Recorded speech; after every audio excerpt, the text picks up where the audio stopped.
امید اللغات امید اللغات امید احمد منائی کی لکھی ہوئی لغت ہے۔ امید احمد منائی 18 فروری 1829 عیسوی میں لکھنؤ میں پیدا ہوئے۔ ان کے والد کا نام کرم محمد منائی ہے اور ان کا خاندانی سلسلہ نسب حضرت عباس بن عبد المطلب سے جا ملتا ہے، اور یہ ہندوستان کے ایک بزرگ حضرت مختوم شاہ مینا کی نسبت سے منائی کہلاتے ہیں۔ جب یہ امیر منائی 6 سال کے تھے تو ان کے والد کا انتقال ہو گیا، اور والد کے انتقال کے بعد بڑے بھائی مفتی طالب حسن نے ان کی پرورش کی اور انہیں اس دور کے بہترین اساتذہ سے تعلیم دلوائی۔ امیر منائی کو عربی، فلسفہ، منطق، فقہ، اصول فقہ، طب جعفر اور دیگر علوم پر عبور حاصل تھا۔ امیر منائی شاعری میں مظفر علی خان اسیر کے شاگرد تھے اور لکھنؤ اور رامپور کے درباروں سے بھی وابستہ رہے۔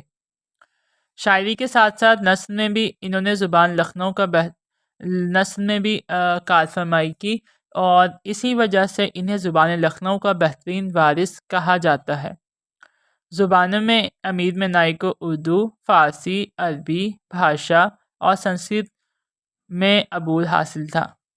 ان کی بہت ساری نثری تصانیف ہیں، جن میں سے ایک امید اللغات لغت بھی ہے۔ امیر منائی کا انتقال 13 اکتوبر 1900 عیسوی میں 71 برس کی عمر میں حیدرآباد میں ہوا۔ امیر منائی کو ابتدا ہی سے قواعد سے دلچسپی تھی۔ صحت تلفظ اور محاوروں کے صحیح استعمال کی انہیں ایسی تلاش رہتی تھی جیسے عوارض کو موتی کی، لہٰذا ان کے اندر الفاظ کی چھان پٹھک کرنے کی یہ جستجو لغت لکھنے کی وجہ بنی۔ اودھ کے لیفٹیننٹ گورنر ممالک مغربی چیف کمشنر سر الفریڈ لائل نے 1884 میں نواب کلب علی خان سے لغت لکھنے کی فرمائش کی، تو انہوں نے گورنر صاحب کے سامنے امیر منائی کا نام منتخب کیا۔ امیر منائی نے گورنر صاحب کو ایک لفظ آنکھ کا نمونہ تیار کر کے بھیجا، جسے منظور کر لیا گیا، اور 1886 میں لغت لکھنے کا باقاعدہ آغاز ہوا۔ امیر منائی کی تیار کردہ یہ لغت نامکمل ہے، کیونکہ اس لغت کی صرف 3 جلدیں ہی شائع ہو سکی۔ امیر منائی ابھی لغت لکھ رہے تھے کہ 1900 عیسوی میں ان کا انتقال ہو گیا۔ امید اللغات کا پہلا حصہ 1891 میں شائع ہوا، جو کہ 1317 صفحات پر مشتمل ہے۔ اس حصے میں الف ممدودہ کے الفاظ شامل ہیں۔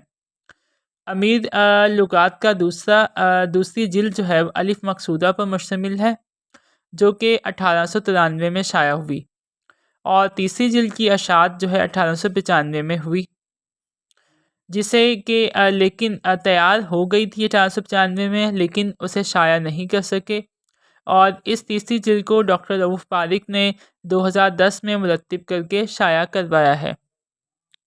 امید اللغات صرف 3 جلدوں پر ہی مشتمل لغت ہے، اس کی مزید کوئی اور جلد موجود نہیں ہے۔